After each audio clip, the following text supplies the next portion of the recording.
This is kind of a long story, so I'm just going to hit the high points. You've seen this before. Last semester, I told you the story of being in a used record store, in Santa Cruz in 1989. And I know it was then because it was a little while before the Loma Prieta earthquake in October of 89. And I found this CD by a band called Earth, or so I thought.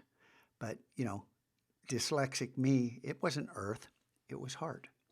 And as I sat there thinking about it, pondering how I read it wrong, I came up with this idea right there in that store, jotted it down on a pad in my pocket. And I reworked, just like yesterday, I reworked this design, just like last Friday too. Going back, revisiting work you've already done and improving it, there is nothing wrong with that. That's completely valid. If you're looking for something to do and are kind of at a loss, man, improve some of your old work. But as far as the quote of the day go, I had something else entirely planned, and then I saw when I wound up here, and I made the connections because I was going to use a different image, and I went, how can I not use this, Earth?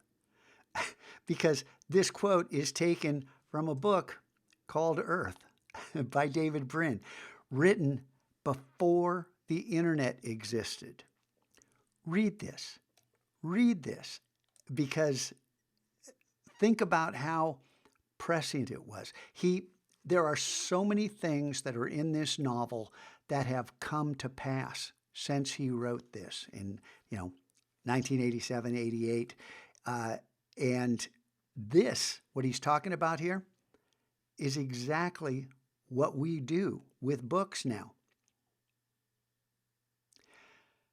Time flies, things change, and the rate of change is ever increasing. So if there's ever been a time to hear the art in your own life, man, that time is now. Make the most out of the time we have left.